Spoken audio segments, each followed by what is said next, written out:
Vikraman sir வந்து ஒரு படம் பண்ணாரு. ஆமா, இப்போ உன்னை ஒரு நினைத்து. அந்த படத்துல அவங்க 2 பேர்த்துக்கும் அந்த அவர் வந்து பூ உனக்காம அவர் கூட விக்ரமன் சார் இன்டர்வியூ கொடுத்திருந்தாரு இல்லையா? ஏன்னா அப்ப எனக்கு தெரியாது. ஏதோ அந்த படத்துல இருந்து விஜய் சார் வெளியே வந்துட்டாரு. இதுதான் எங்களுக்கு வரைக்கும் நியூஸ். 2மே லட்சுமி மூவி மேக்கர்ஸோட படம். அந்த படம் லட்சுமி மேக்கர்ஸ் ப்ரொடியூஸ் பண்றாங்க. விஜய் சார் வெளியே வந்துட்டாரு. அந்த படத்துக்கு அது வரைக்கும் ஆன செலவை விஜய் சார் கொடுத்துருன்னு சொல்றப்போ ப்ரொடக்ஷன் கம்பெனி அதுக்கு ஒத்துக்கல. லட்சுமி மேக்கர்ஸ் அவங்க என்ன சொல்லிட்டாங்கன்னா, இது விஜய் சார் படம் நாங்க வெளியே வித்துட்டோம். இப்போ வந்து நாங்க வேற ஹீரோ வச்சுன்னா டிஸ்ட்ரிபியூட்டர் வந்து கேட்க மாட்டாங்க. எங்களுக்கு நீங்க ஒரு படம் பண்ணி கொடுத்துருங்க அப்படின்ட்டாங்க. உங்களுக்கு ஒரு படம் பண்ணி கொடுக்கணும்னா எனக்கு இப்ப முடியாது, நான் வேற ஒரு படம் கமிட் ஆயிருக்கேன், அதை முடிச்சு தான் வருவேன். பரவாயில்ல, நாங்க வெயிட் பண்றோம்ட்டாங்க. அப்போ எங்களுக்கு டைரக்டர் சொல்லி நீங்க கமிட் பண்ணி கொடுத்துட்டு நீங்க வேற படத்துக்கு போங்க. அவங்க ப்ரொடக்ஷன் என்ன பண்றாங்கன்னா, எங்களுக்கு ஒரு படத்தை நீங்க கமிட் பண்ணுங்கன்றதுல அவங்க தீர்மானம் இருக்காங்க. அப்போ விஜய் சார் வந்து நான் ஒரு கதை கேட்டிருக்கேன், அந்த கதையை உங்களுக்கு ஓகேன்னா போய் பாருங்கன்னு. ஏன்னா என் கதை வந்து இயல்பாவே பட்ஜெட் ஜாஸ்தி.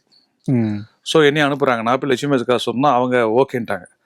கதை ஓகே அப்படின்ட்டாங்க விஜய் சார். ஆனா கிட்டத்தட்ட ஒரு 7-8 மாசம் வெயிட் பண்ணணும்ட்டாங்க.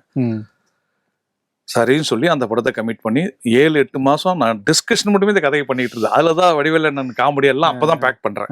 அதுக்கப்புறம் அவர் விஜய் சார் அந்த படத்தை இன்னொரு படத்தை முடிச்சுட்டு இதுக்கு வந்தாரு. அதுதான் பகவதி ஸ்டார்ட் ஆச்சு.